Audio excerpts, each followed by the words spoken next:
We're talking about stress, life, and social behavior connection. Before I jump into talking about the administrative stuff, let me introduce the agenda to you, and we're going to talk about what does stress impact our life, like in what areas, how things should be as the way as our body designed to handle stress, meaning that normal chemical response and what is normal for our body to handle stress. And then we're going to talk about how things are now with modern world happening and us having a lot more stress than we did before. And then a little bit of how to make things better, right? I don't have a full day. This is a presentation from a really long full day course, so I'm just going to hit high points on a lot of these slides. Which streaming server are you using? Brenda, I use Wirecast. Wirecast is an encoder, and it just pairs with my computer, and it basically, I have it all on my computer. But all right, guys, let's get into this. First of all, the show is sponsored by Perspective Force. Perspective Force is a corporate coaching company that brought all major umbrellas of coaching under one roof and is helping companies to bring the competitive advantage through their people to their organization. If you guys have any needs, reach out to www.prospectiveforce.com and get a schedule a consultation. But anyway, so this is a release of 10% Fitter, guys. If you haven't seen 10% Fitter, I don't do a lot of Sunday night stuff. This is the first time actually ever, I think. But Fitter stands for a different way of approaching health, right? Health is not a destination that you should be seeking. Health is truly when you kind of get there, you use it to improve your life and business. And Fitter stands for forward thinking, intrinsically motivated, tenaciously passionate, trusting in self, emotionally intelligent, and resilient to external. And if you don't know who I am, I'm Coach Anton. If you guys follow hashtag 10% Fitter, you'll be notified of all the different things that I do.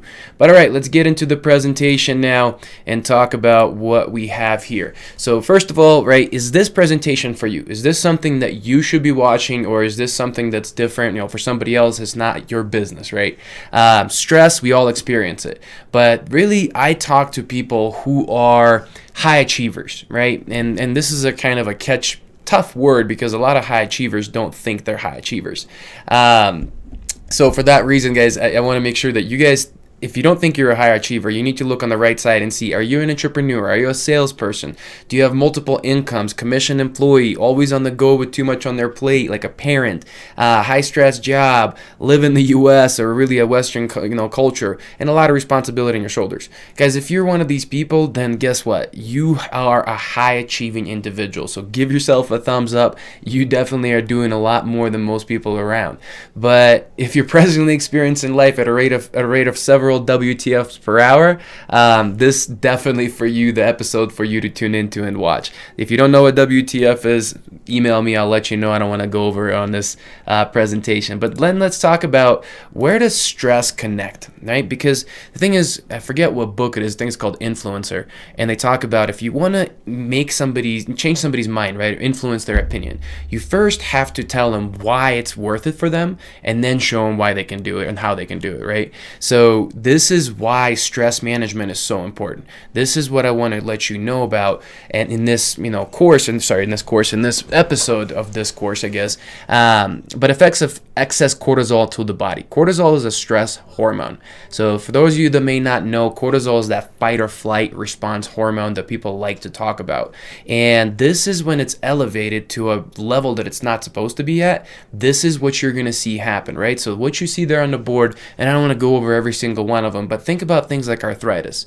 Stress and arthritis have a connection. If you have arthritic joints, stress makes it worse, right? Of course, hostility, we're aware of that, but what about acid reflux, right? Maybe some of us understand that, some of us don't. Migraine, sleep deprivation, chronic fatigue, all those ones that you see there on the board do have a role when stress is out of whack, as I like to say.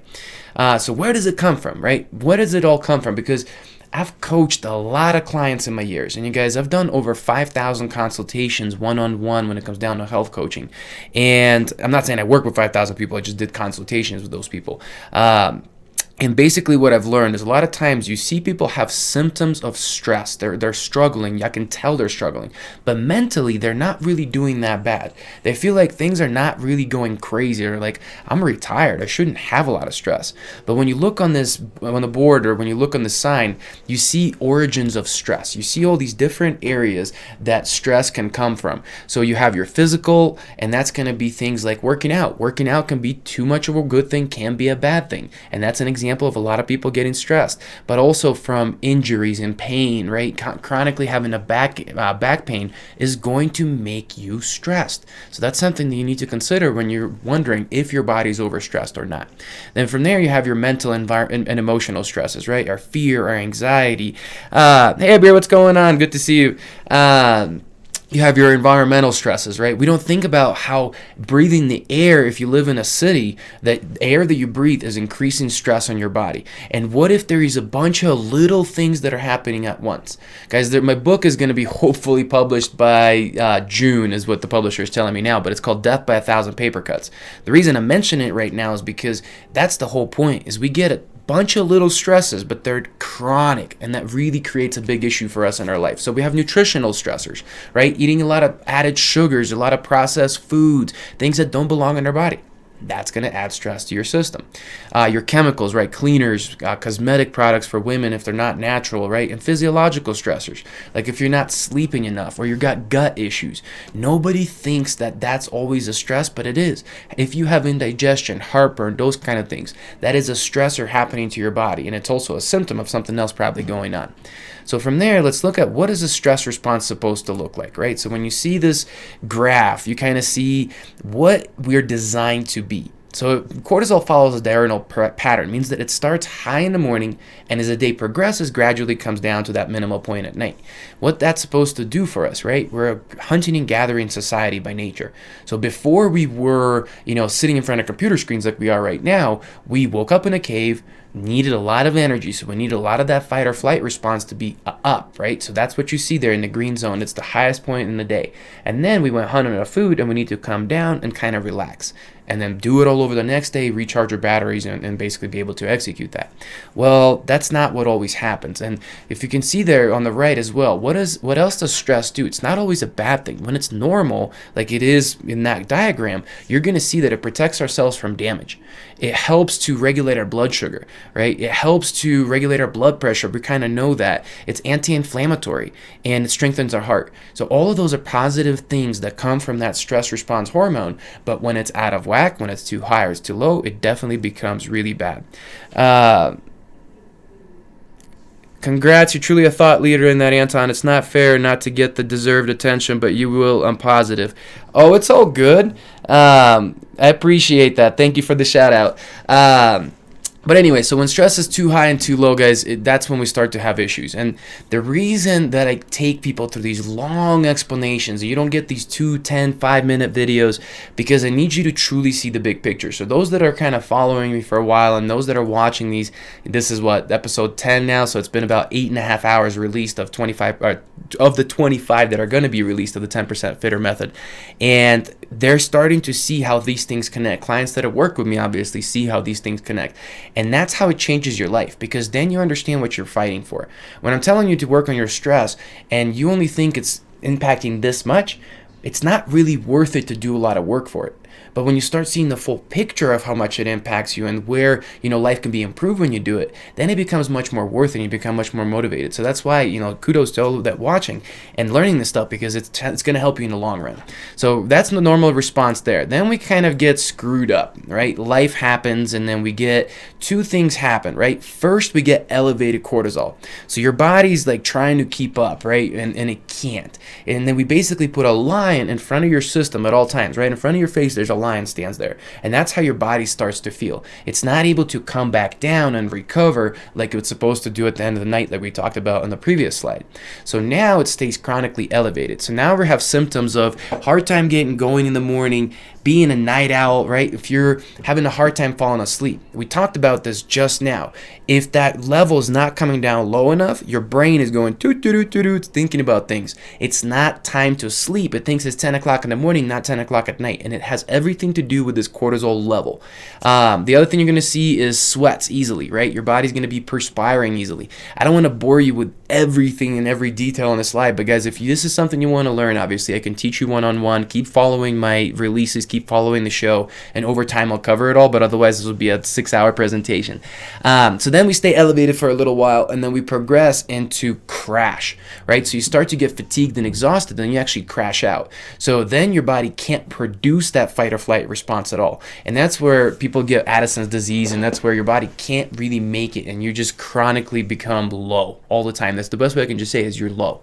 And it's about a 1.5 year recovery. You can't work out, you're on medications, you're depressed, life is terrible. So that's why I'm preaching this stuff, guys. You need to do something now if you're having symptoms, or be fortified so you never get them, because you need to understand that we're living in a tough world. And so when the lower adrenal insufficiency happens, we basically start to crave salt. Instead of craving sugar when we're overproducing it, we start to crave salt. We want to retain water to help our body to maintain blood pressure. Dizzy and lightheaded, that's another big one. If you go to stand up and you start to get lightheaded, that's a huge sign that your body's stressed out. There's big things that are happening that you need to take a look at. I'll talk about that towards the end of the presentation here on how to go about and do that. So difficulty staying asleep, right? With the elevated one, it's hard to fall asleep. With lower cortisol, it's difficult to staying asleep. Lower blood pressure and getting hangry, right? But if you have no symptoms, if your body's normal, you should have no cravings, fall asleep within 5 minutes. Guys, that's key. And some people go, wow, that shouldn't take that long. Great. If you're falling asleep within seconds, that's awesome. But if it's taking you longer than 5 minutes to fall asleep, that's a problem, guys. That's something that your system's trying to tell you. We just blame it on whatever excuse that we want to make. We just don't understand our body, and we need to. Uninterrupted 78 hours of sleep, minus occasionally going to the bathroom once, and that's it. You shouldn't wake up at all for no reason. And normal blood pressure and no emotional imbalances. Your stress connects into your emotional imbalances, guys. It absolutely does, and I'll show you here in the next few slides why that is. So now we're going to look at how our body manages stress, right? I'm going to take you through progression of what is designed to be, then what's happening to most of you, and then what we need to do to overcome what the world is kind of throwing at us. So what we have to do when our body manages stress, what we're going to look at is going to be, this is the picture that I want you to think about internally. This is what's going on inside of your body, inside of your adrenal glands. Oh, look, we got Facebook friends going on. What's going on, Facebook people? I can't see your comments, but it looks like there's a few of you that have joined in. Good to see you on here. I'm going to be more often on Facebook than I have been in the past because I normally just do LinkedIn.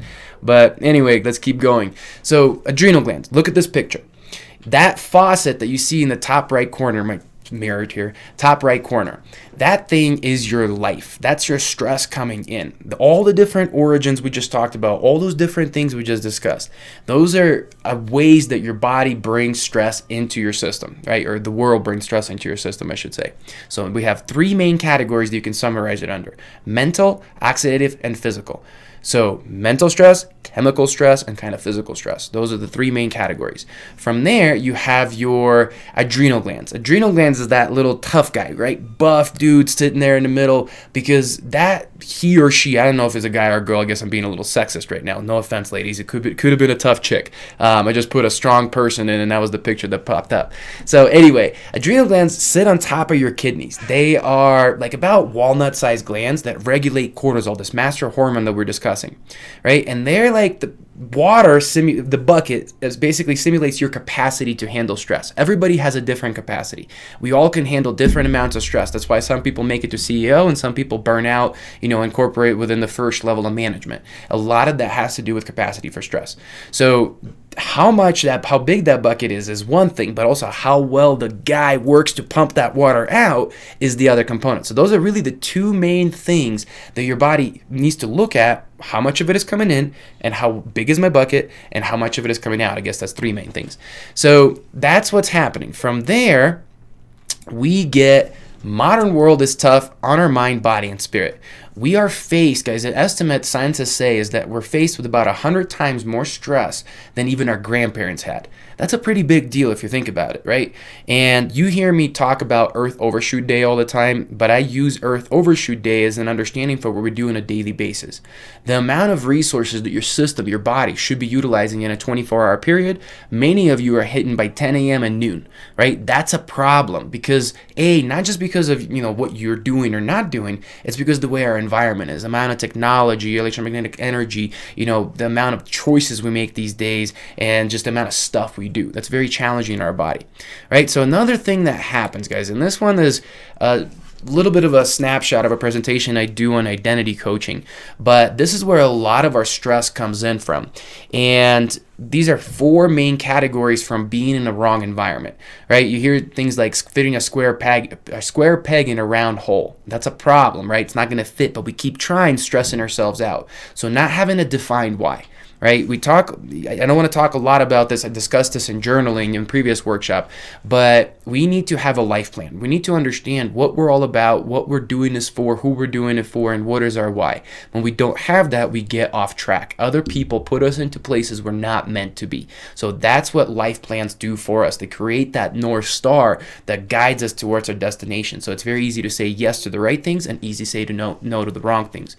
Because many of you are saying yes to a lot of wrong things, and that's preoccupying you, and you think you're helping somebody, but you're only killing yourself, right? Purpose, not having a defined purpose, but really chasing position over purpose, right? I know people who step down from roles, they making a little bit less money, but they're happier than ever been because they're still creating that difference in the world, but now they're not burning themselves out being in a role that's not meant for them. If that high level position is there for a wrong reason, it's not going to feel good in the long run. So don't chase purpose, don't change positions over purpose. Oh, hey, from Arizona. I actually just moved from there not too long ago, last year from Phoenix. Used to live out there in Gilbert off of, Val Vista and Guadalupe. So then fear keeping us stuck, right? That's another thing. Staying in the wrong job because you're afraid to go do something. In this world, in the world that we live in, the world of gig economy, where you can get a gig on Fiverr, Upwork, or any of those things and learn a skill really fast, that's not an excuse. Start a side hustle and get out. If you're saying that you can't, guys, I'm an example to live through it. I had a crazy job where I was working 70 to 90 hours a week, miserable, hated my life. Not the job's fault. I don't want to blame the company anymore. I'm over that. It's my fault because I allowed it to happen. Finally got out, found a way, and now I'm making my way through this world, doing it my way, but I'm not stressed like I was before. I'm actually alive. I feel good.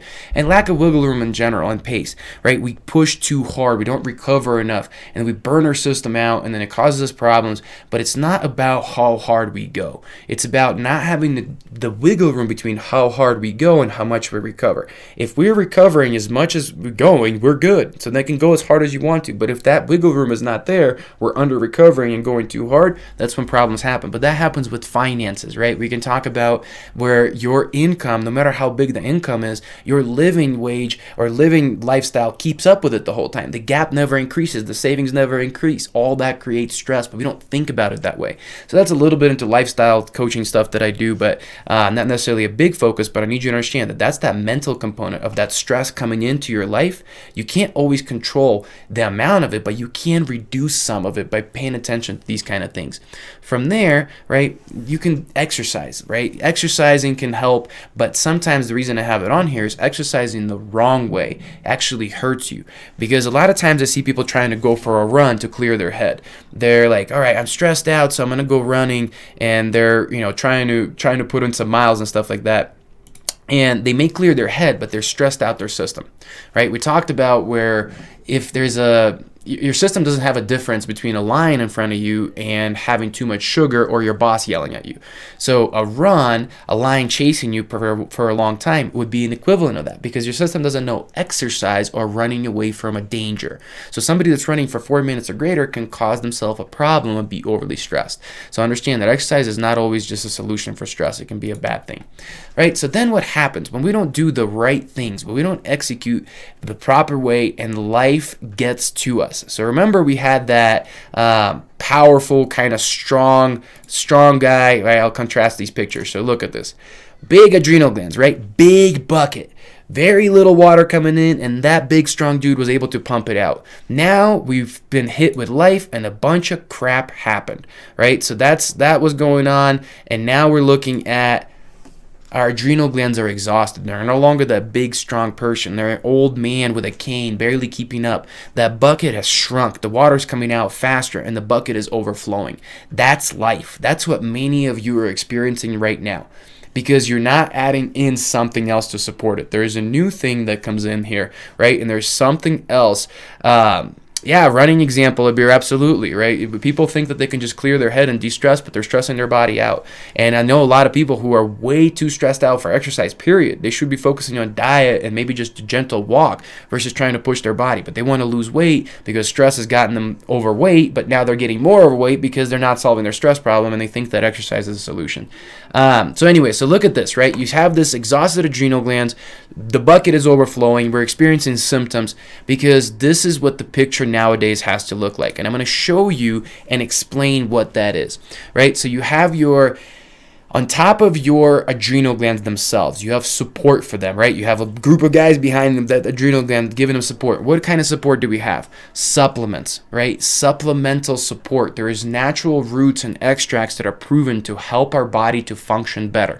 So somebody that's going, look, I am so stressed, I can't take anything off my plate, I can't add anything into my schedule to do recovery and do workouts or do anything, I can't change my nutrition. I'm like, okay, at a bare minimum, let's get you on some supplements that are going to support your system. Now, guys, I don't want to be telling you that it's going to fix your problem. It's not. I want to be very clear because I'm a minimalist. I don't believe in supplements as a solution. I believe in supplements as an aid. It's a tool, one of many tools.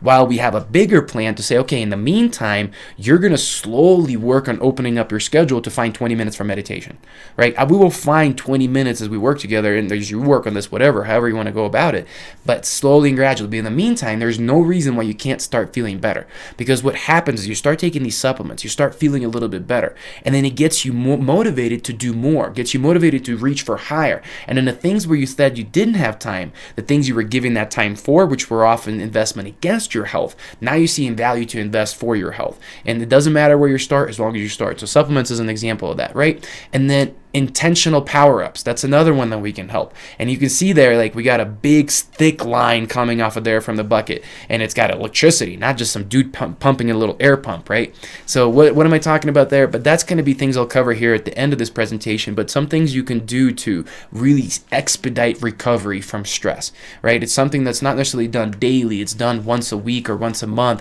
but it's really, really intense, and we'll cover that in a sec. So from there, we talked about all the things that kind of happened from these adrenal glands getting worn out, right? We got this old man worn out. We haven't added all these power-ups in. We haven't added all support in. How does this impact you socially? And this is maybe what attracted many of you, from the sign, talking about social connection to stress. How does stress impact social behavior, guys? So what I'm talking about right now is called polyvagal nerve theory. And it's a theory that discusses a vagus nerve in the back of our brain, and it helps to shift from our go system to our relax system.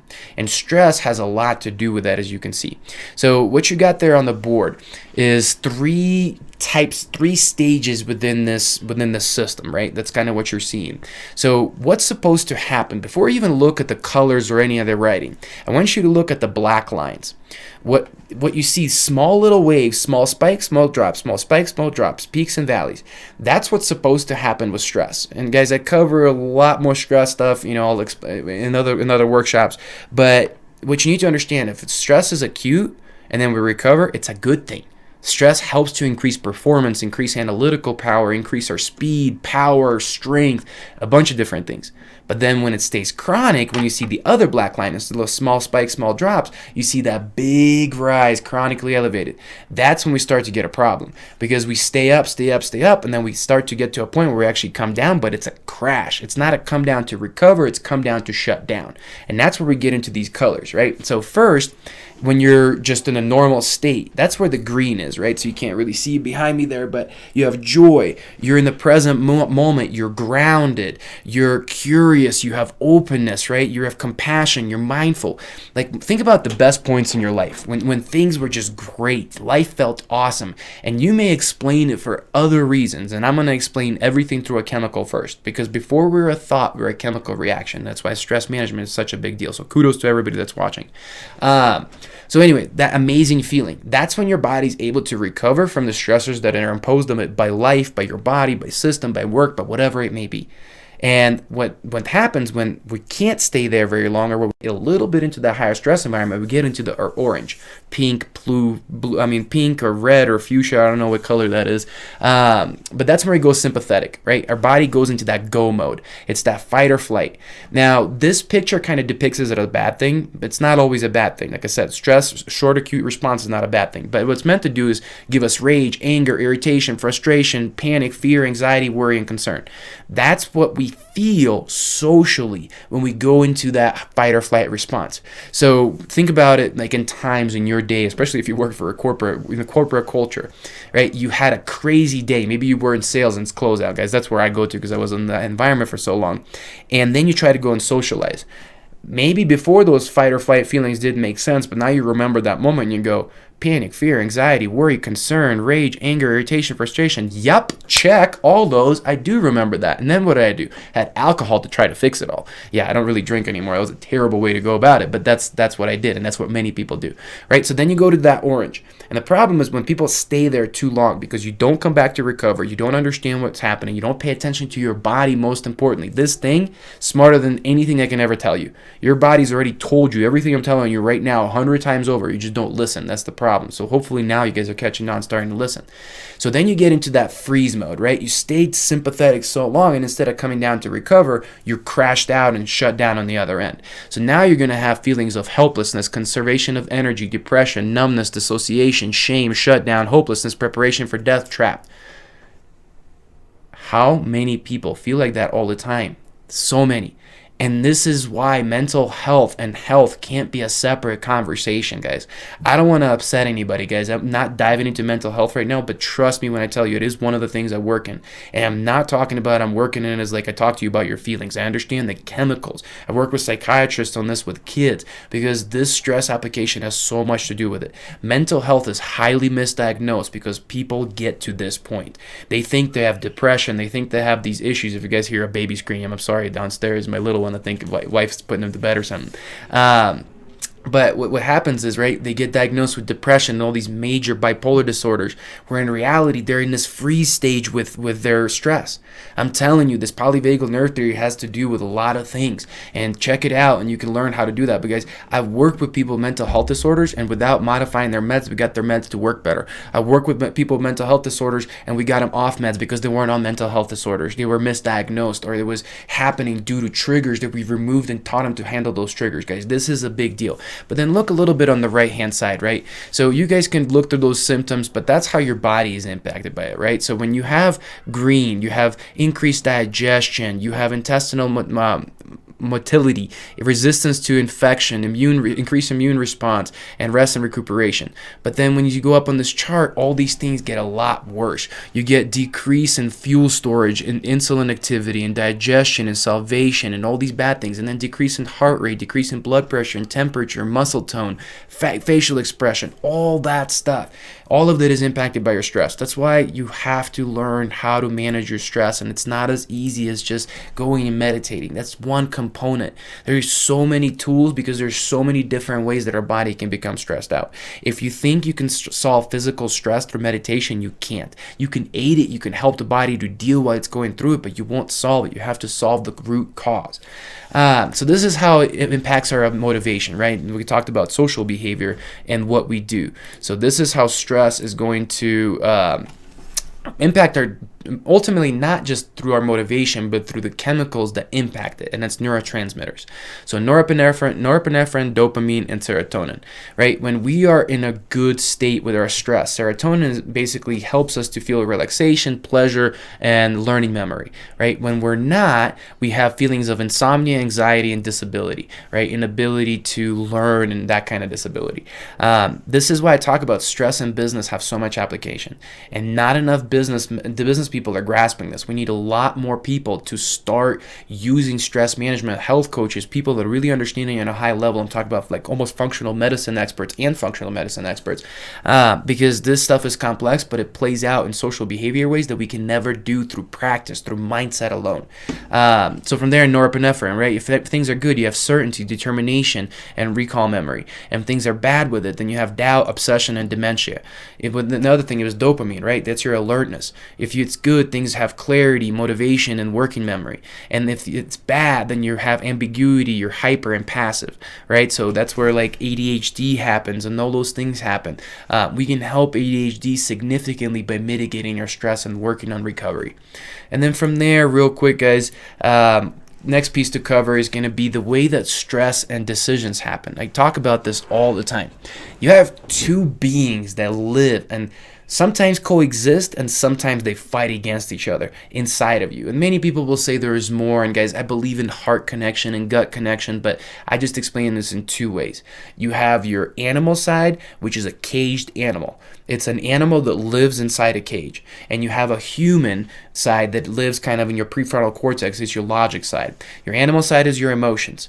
If your emotions are not nurtured and taken care of and let out of the cage into the pasture and let play, they're going to become a problem. They're going to become such a problem. They're going to growl and scream at you so much that this powerful human that lives in the front of your brain will not be able to do anything, really. It'll struggle. So you have to keep this caged animal tamed and nurtured, and you have to remember they both exist. They both need to have attention. But when you make decisions, it's this powerful human, guys. I don't know about you, and many people say, oh, decide with emotions. I'm like, no. You consider emotions while deciding with logic. Never reverse it. Do not decide with emotion while considering logic. Why? Because emotions come from a state. States can change based on many different circumstances, have nothing to do with you. It's uncontrollable. So why would we make decisions with something that's uncontrollable and not stable and not constant? We can't. It's not wise. Make decisions with logic. I know it's a little bit of stoic kind of mindset, but that's the best way, guys. We advocate stoicism and 10% fitter. That's one of the biggest things that we push for mindset.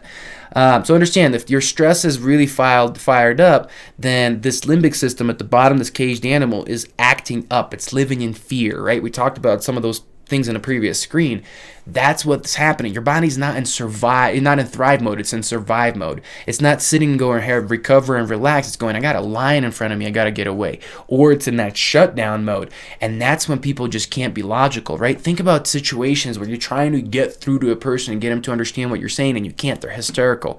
They went and flipped that switch where that caged animal is just so loud and trying to get away that there's no logic that can turn on. Extreme example, but it does happen like that, right? So just revisiting this, coming back around of how things should be and how to make them like that, right? So we got not just the adrenal glands anymore. We got a big bucket and all that, but we got a new pump here helping us with intentional power-ups. We got a positive mindset impacting our stress coming in, and that's where we got to finish up with the next 7 slides. So, right, this is a mindset that I need you to consider, and it's not how many of you think, but you need to. To perform in life and business, treat your body like a professional athlete. Right? Many of you I'm not a professional athlete. Why would I do that? I want you to just think about this. With a professional athlete, think about whatever sport you like, whether it be football, European football, soccer in the world, or American football, or wrestling, rugby, you name it.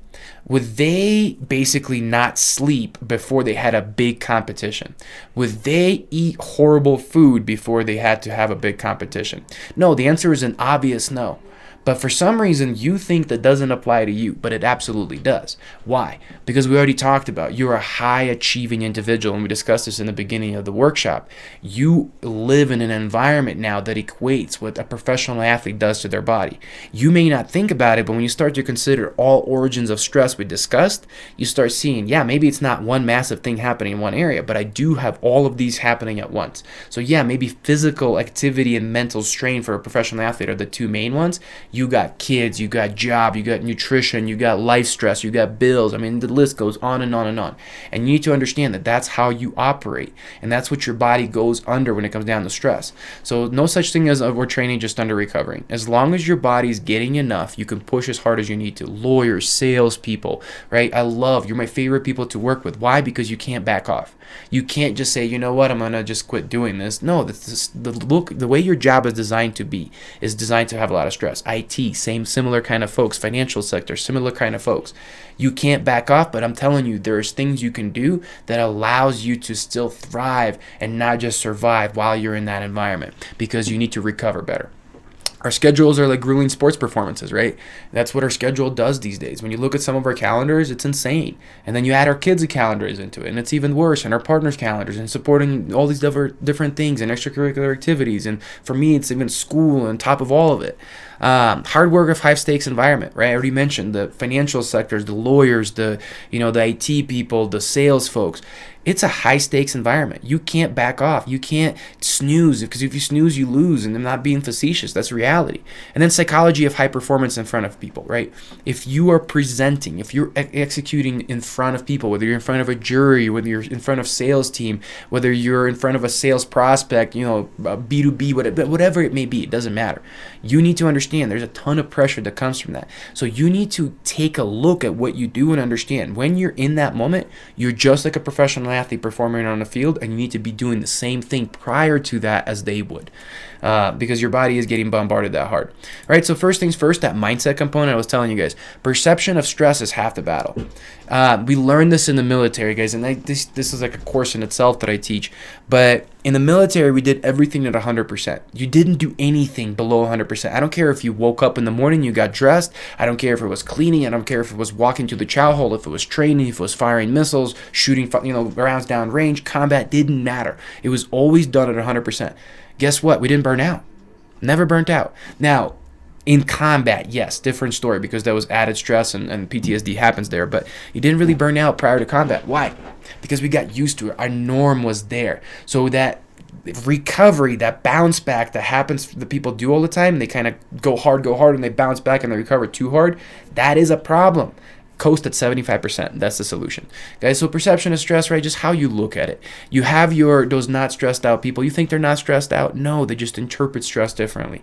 Interpretation determines response and effect. A lot of that has to do with the way you're looking at your environment, what you're telling yourself in your head, has a lot to do with the chemicals that are created from that. I've told you both ways. Your mind can create chemicals that causes you to have feelings, but then those feelings can create interpretations that create chemicals, and it gets into a really vicious snowball. I don't advise it, and a lot of us are in it all the time, right? So then looking at test, don't guess. As if you think you have a stress problem going on, stop guessing. Don't go to a doctor. Most doctors won't tell you what's going on until it's too late. I've covered that in previous workshops on why that is. But this is a simple example of a 4-point cortisol test. It measures your DHEA and your cortisol. Instead of testing just in the morning, it's going to break it down and show you 4 patterns across the day. So that way, if you're normal in the morning, but you screw up at the afternoon or in the evening, you still know that. Because you could be normal in the morning and have 3 other points that are off, and have sleep issues, have all the other symptoms we kind of discussed throughout this thing. This one real quick, this is a journaling practice that I cover. I covered journaling in depth in one of the first workshops, but this has to do with how we perceive stress and what we think and preoccupy our mind with. The stuff that sits in your head, constantly, chronically sitting there eating at you, it does create a ton of stress on your body. So you need to learn how to clear it out. And I usually teach this in 3 buckets. Bucket 1 is things that you control. Bucket 2, things you influence. And bucket 3 is things that you can't do anything about and you have to let go. If you actually journal, guys, if you start to paying attention and journaling at night and you start to pull out thoughts that are fixated there, that you're preoccupied with, if you're an overly stressed person, if you're an overly anxious person, chances are a lot of bucket 3 thoughts exist there. When you start putting them down on the paper, you start to release those thoughts and you start to realize they are bucket 3. You start to become aware, letting that powerful human to come in and overpower that caged animal and say, no, let that go. This is in the past. You can't do anything about it. Or let that go. It's in the future. You've already done everything you can to prepare, right? So these buckets, it's a quick little cover I'm throwing at you right now. This tool in itself can change your life. I'm telling you. Just by journaling this regularly, I wish, this wasn't social media. If you guys are listening on this, through one of the future recordings, I'll set this in the homework assignment to where you guys can fill this out and do this. But if you're listening on social media, guys, that's the problem. You guys' attention span is down to 8 seconds, so unfortunately I can't cover things in complete depth. But just as an example, right, so what is going to be, like, I looked at this as 3 people. You have marketers, you have your lawyers, and salespeople. So bucket 1 things is looking at business, right, specifically with those 3 categories. Bucket 1 things is number of ads posted. If you post more ads, you're going to have more sales from your marketing, right? So that's something you control, how good those ads are, right? That's something you can do. For a lawyer, knowledge of the law. The more the lawyer studies, the more a lawyer pays attention to their sector, to their specialty, the more all studies and precedences they know in cases, the better they're going to be. That's something they can control. And then ultimately for a sales manager or sales team, right, time invested into development. The more time invested into role-playing, development, the better they're going to be. That's something that's absolutely controllable. Bucket 2 is things that you influence, right? So for that, marketer, others engagement, right? You can do as much as you want with your ads, but others engagement and what they see and what moods they're in and all that stuff, you can only influence that. You don't directly control it. The jury, right? For a lawyer, what a lawyer does with the jury doesn't directly control their minds. The lawyer just influences their minds. And then for a salesperson or a sales manager, the leading indicators, how many, leading, say phone calls they've done or prospecting, things they've done, lead generation they've done, how many pitches they've done in order to get the right outcome, which is the lagging indicator, which is the sale, right? And then the third one, the bucket 3 thing. For marketers, the algorithm. You can't control it, so stop stressing about it. For lawyers, you can't change the laws and precedences, so just stop stressing about it. For the sales manager, the budget of the buyer. Can't control it, can't worry about it, gotta let it go. So got 4 more slides and we're almost done, guys. Then talking about eating plenty of fats, right? Fat is really good for stress management. It's something that your body really needs, and you need a lot of healthy fats. Not covering this in detail. I'll dive into more of this with future workshop on nutrition and some of the foundational stuff. Guys, if this is something you're interested in, you want to see, go to www.prospectiveforce.com/10% fitter, register, and you get access to all these recordings. Because I know that every time I go over, I see people liking something that I'm talking about. Like, I know you probably didn't see this before, so go and check it out. I've released it for free just to give people information so people can grow. All right. Then final things, right? We talked about the power-ups. Think about the picture that we had, right? I'll come back to this picture real quick, show you. You had that big electric pump. That was the power-up. That was getting that bucket of stress. It was getting it out really quickly. So that's something you do once in a while, and like dry sauna, right? I have clients doing dry sauna every workout they do it. It does amazing things to your body. Post-workout, 3 days a week, 10 to 20 minutes, followed by a cool shower or a cold plunge like into a pool or something like that. Helps to switch from sympathetic to parasympathetic nervous system, right? We talked about how that person stays red for too long, they go into the blue, and then it crash. Bad. We need to get to the green. This helps us to get to the green. Improve circulation and oxygenation to improve recovery. Detox the body to help with oxidative stress, right? So we talked about that chemical stress. It helps to get it out, literally get it out with sweat. Then from there, we have flotation deprivation chamber, right? So flotation tanks, it's where you sit inside this dark space, a ton of Epsom salt, and you're floating, and it basically rejuvenates your body, switches you from a, different kind of, I think it goes from a beta wave to an alpha wave, which basically means that you have a brain wave that is similar to when you're sleeping, but you're awake, and it does amazing things to reset your body. And then last thing is cryotherapy. And guys, these are not all inclusive. There's a lot more. I'm just giving you some examples for, I've been going for almost an hour, and I promise to keep these under an hour. So This is cryotherapy. There's a lot of different things that it does for you, but the most present I've ever felt, guys. I've never felt so present when I was freezing. And I've done this both the cryotherapy with the fancy, tube that sprays, air at you and it's all perfect and nice. And I've done it where I've poured, 40 to 60 pounds of ice into a big ice tub and it just jumped in. But either way, it doesn't matter. Super highly present. Guess what's not happening? I'm not worried about anything in my life but this moment. It's a huge reset for your body. Increased levels of endorphins, right? Helps treat mood disorders, decrease release of cortisol, stabilizes sleep patterns, corrected central nervous system processes, elevated serotonin levels, and improved immune system and reduced risk of illness. Okay, so all these wonderful things happen. All this stuff you can do. So really, that's it. That's all I got for you today. Tune in. This has only been 10 workshops. I still have 15 more to go to release, and this will be all done and wrapped up by end of March. If you can tell, I'm a little tired, burnt out. It's a lot to produce. Luckily, I know this content, and it's just putting it into slides and presentations and delivering it. But thank you all for tuning in. It really jacks me up to see you guys all listening and learning this stuff, because I know a lot of it is dry, not the most entertaining thing in the world, but you can get to see the whole picture, right? That's my job for you, is I just want you to see the whole picture and ask better questions. So guys, thank you so much. It's been a pleasure. Have a great day.